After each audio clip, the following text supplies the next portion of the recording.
کہ جس کا عنوان ہے باب المستشار مؤتمن، یعنی وہ انسان کہ جس سے کسی نے اپنے کسی معاملے میں کوئی مشورہ طلب کیا ہو، تو اس انسان کے لیے ضروری ہے یہ بات کہ وہ اسے مشورہ دینے کے معاملے میں امانت داری سے کام لے۔ پہلی بات تو یہ کہ اس نے جو اسے اس قابل سمجھا کہ اس پر بھروسہ کیا اور اپنے کسی ذاتی معاملے میں اس سے مشورہ مانگا ہے، تو اب اسے چاہیے کہ اس کی اس بات کو اپنے پاس بطور امانت راز ہی رہنے دے، کسی تیسرے کے سامنے بیان نہ کرے۔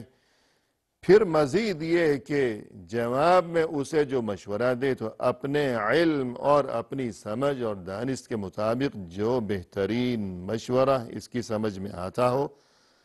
تو وہی بہترین مشورہ اسے دے۔ اور اس بارے میں ناظرین کرام حدیث نمبر 256 اس سے قبل گزشتہ نشست کے موقع پر ہم پڑھ رہے تھے، اور گفتگو یہاں تک پہنچی تھی کہ ابو الہیثم الانصاری رضی اللہ عنہ کے گھر جب ایک بار رسول اللہ صلی اللہ علیہ وسلم اور مزید یہ کہ آپ صلی اللہ علیہ وسلم کی ہمراہی میں ابو بکر صدیق رضی اللہ عنہ اور اسی طرح عمر بن الخطاب رضی اللہ عنہ، یہ تینوں حضرات انہیں وہاں کھانا کھانے کا اتفاق ہوا ابو الہیثم کے گھر میں، اور اس موقع پر آپ صلی اللہ علیہ وسلم نے یہ بات محسوس فرمائی کہ کام ہیں اتنے زیادہ کہ یہ اس قدر محنت مشقت اور بھاگ دوڑ کہ ہمارے لیے ان دونوں میاں بیوی نے بکری ذبح کی، گوشت کاٹا، اور پھر یہ کہ کھانا تیار کیا گیا، روٹیاں پکائی گئیں، پھر کھجور کا گچھا بھی یہ لائے وہاں باغ سے جا کر، پھر دسترخوان بچھانا، کھانا لگانا وغیرہ وغیرہ، اتنے زیادہ کام ہیں ان کے، خادم کوئی بھی نہیں ہے۔ لہذا آپ صلی اللہ علیہ وسلم نے بطور مہربانی یوں ارشاد فرمایا کہ دیکھو ابو الہیثم، جب تمہیں یہ بات معلوم ہو کہ ہمارے پاس کہیں سے مال غنیمت میں کوئی خادم آیا ہے، تب ابو الہیثم تم آنا ہمارے پاس اور ہمیں یاد دلانا تاکہ وہ خادم ہم تمہارے حوالے کر دیں کہ وہ خادم تمہارے اتنے زیادہ یہ جو کام کاج ہیں ان میں تمہارا ہاتھ بٹایا کرے۔ لہذا کچھ عرصہ گزرنے کے بعد دو غلام کہیں سے پہنچے مال غنیمت میں، رسول اللہ صلی اللہ علیہ وسلم کی خدمت میں پہنچے، اور یہ خبر پہنچی ابو الہیثم الانصاری رضی اللہ عنہ تک، لہذا وہ حاضر ہوئے تاکہ آپ صلی اللہ علیہ وسلم کو یاد دلا سکیں، اور جب وہ وہاں پہنچے رسول اللہ صلی اللہ علیہ وسلم کی خدمت میں، اس موقع پر قال النبی صلی اللہ علیہ وسلم اختر منہما، آپ صلی اللہ علیہ وسلم نے فرمایا کہ اے ابو الہیثم، یہ دو غلام ہیں، ان دونوں میں سے کوئی ایک آپ اپنے لیے پسند کر لیجئے۔ یعنی آپ صلی اللہ علیہ وسلم نے انہیں اختیار دیا اور ان کی مرضی پر یہ بات چھوڑ دی کہ آپ خود ان دونوں میں سے کوئی ایک اپنے لیے بطور خادم پسند کر لیجئے، دونوں آپ کے سامنے۔ قال یا رسول اللہ اختر لی، تب ابو الہیثم رضی اللہ عنہ نے یوں گزارش کی کہ اے اللہ کے رسول، گزارش یہ ہے کہ آپ خود ہی ان دونوں میں سے کسی ایک کو میرے لیے آپ پسند فرما لیجئے۔ یعنی جواب میں یہ معاملہ انہوں نے رسول اللہ صلی اللہ علیہ وسلم کے حوالے کر دیا کہ آپ خود ہی پسند فرما لیجئے۔ اور یہاں ناظرین کرام یہ اشارہ بھی ہے کہ یہ بھی ایک قسم کا گویا مشورہ طلب کرنے والا معاملہ ہے، یعنی فرض کیجئے کہ اگر مجھے کوئی سامان چاہیے، کوئی چیز چاہیے، اور میں کسی کی ہمراہی میں وہاں پہنچوں، اور یہ کہ اب معاملہ ہے اس سامان کو پسند کرنے کا کہ 2-3 قسم کے سامان ہیں، ان میں سے کوئی ایک منتخب کرنا مقصود ہے، اور میں وہ چیز خود اپنے لیے منتخب کرنے کی بجائے اپنے ساتھی سے کہوں کہ آپ میرے لیے پسند کر لیجئے، تو گویا یہ بھی مشورہ طلب کرنے کی ایک قسم ہے کہ مشورے میں شامل ہے یہ بات کہ گویا انہوں نے رسول اللہ صلی اللہ علیہ وسلم پر یہ جو معاملہ چھوڑ دیا، تو مشورہ مانگا کہ آپ کو زیادہ بہتر جو نظر آئے وہی آپ میرے لیے پسند فرما لیجئے۔ مشورہ طلب کیا گیا۔ جواب میں آپ صلی اللہ علیہ وسلم نے کیا ارشاد فرمایا کہ جس سے مشورہ مانگا گیا ہے اسے کیسا انسان ہونا چاہیے؟ فقال النبی صلی اللہ علیہ وسلم ان المستشار مؤتمن۔ رسول اللہ صلی اللہ علیہ وسلم نے جب یہ بات سنی کہ ابو الہیثم تو یوں کہہ رہے ہیں کہ آپ خود میرے لیے پسند فرما لیجئے، تو اب جواب میں آپ صلی اللہ علیہ وسلم نے ارشاد فرمایا کہ ان المستشار مؤتمن، کہ یقیناً وہ انسان کہ جس سے مشورہ طلب کیا گیا ہو اسے چاہیے کہ وہ ہمیشہ نہایت ایمانداری کے ساتھ مشورہ دیا کرے۔ ان المستشار مؤتمن، یہی الفاظ ارشاد فرمائے اس موقع پر آپ صلی اللہ علیہ وسلم نے، اور یہی وہ عنوان ہے اس باب کا جو کہ یہاں امام بخاری رحمہ اللہ نے عنوان قائم فرمایا ہے کہ المستشار مؤتمن۔ اور پھر مزید اس موقع پر رسول اللہ صلی اللہ علیہ وسلم نے فرمایا کہ خذ هذا، یعنی اے ابو الہیثم آپ ان دونوں میں سے یہ غلام لے لیجئے، یعنی دونوں میں سے ایک کی جانب اشارہ کرتے ہوئے فرمایا کہ ان دونوں میں سے یہ جو ہے نظر آ رہا ہے سامنے، یہ لے لیجئے۔ کیوں؟ وجہ کیا ہے؟ وجہ بھی بیان فرمائی کہ یہ دونوں ہیں، لیکن میری طرف سے مشورہ آپ کے لیے یہ ہے کہ ان دونوں غلاموں میں سے یہ لے لیجئے، میں نے آپ کے لیے اسے پسند کیا۔ کیوں؟ وجہ کیا ہے اسے پسند کرنے کی؟ وجہ بھی ساتھ ہی بیان فرما دی۔ فرمائے کہ فَإِنِّي رَأَيْتُهُ يُصَلِّي، وجہ یہ ہے کہ میں نے اسے نماز پڑھتے ہوئے دیکھا ہے، نماز پڑھتے ہوئے دیکھا۔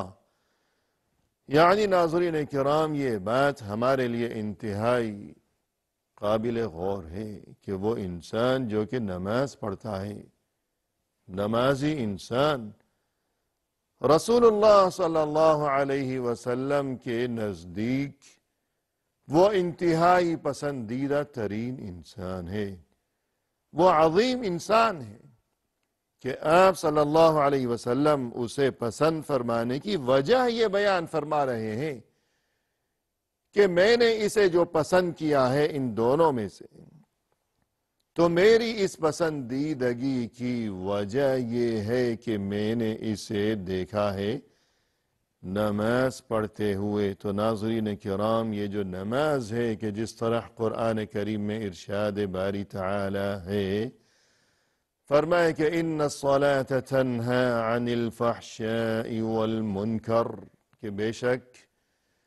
نماز تو انسان کو روکتی ہے بے حیائی سے اور ہر برائی سے۔ تو وہ انسان جو نماز کی پابندی کیا کرتا ہو، تو جب خود اللہ عز و جل کی طرف سے یہ ارشاد ہے اور یہ فرمان ہے کہ نماز انسان کو روکتی ہے برائی سے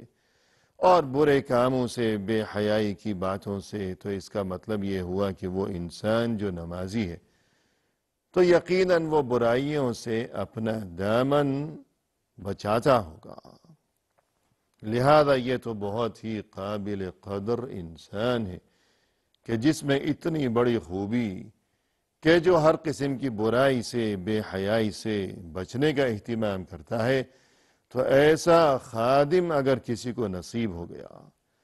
یا اس قسم کے انسان کی کسی کو دوستی اور صحبت و معیت نصیب ہو گئی تو یقیناً یہ تو بڑی خوش نصیبی کی بات ہو گئی۔ تو فرمایا کہ میں نے دیکھا ہے اسے نماز پڑھتے ہوئے، لہذا اے ابو الہیثم ان دونوں میں سے بس اسی کو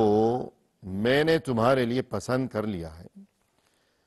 اور پھر مزید ارشاد فرمائے کہ وَاسْتَوْصِ بِهِ خَيْرًا، اس کے ساتھ تم ہمیشہ حسن سلوک کا معاملہ کرتے رہنا، یعنی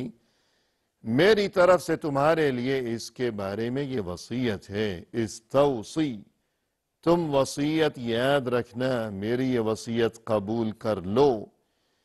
کہ میری طرف سے تمہارے لیے اس کے بارے میں یہی وصیت ہے، یہی تاکید ہے کہ ہمیشہ اس کے لیے خیر و خوبی ہو، حسن سلوک کا معاملہ ہو۔ یعنی ناظرین کرام، حسن سلوک اس میں سبھی کچھ شامل ہے کہ کوئی اس کے ساتھ لین دین ہے، کسی قسم کا رویہ ہے، اخلاق ہے، اس کا رہن سہن، کھانا پینا وغیرہ، ہر معاملے میں حسن سلوک کا خیال رکھا جائے۔ چنانچہ یہ اس خادم کو لیے ہوئے اپنے گھر پہنچے، ابو الہیثم الانصاری رضی اللہ عنہ، اور جب ان کی اہلیہ محترمہ کو یہ تمام تر تفصیل معلوم ہوئی کہ خادم لائے ہیں اور یہ کہ رسول اللہ صلی اللہ علیہ وسلم نے خود پسند فرمایا ہے، اور اس وجہ سے پسند فرمایا ہے کہ بقول رسول اللہ صلی اللہ علیہ وسلم کے کہ یہ بہت اچھا انسان ہے کہ نماز پڑھتا ہے،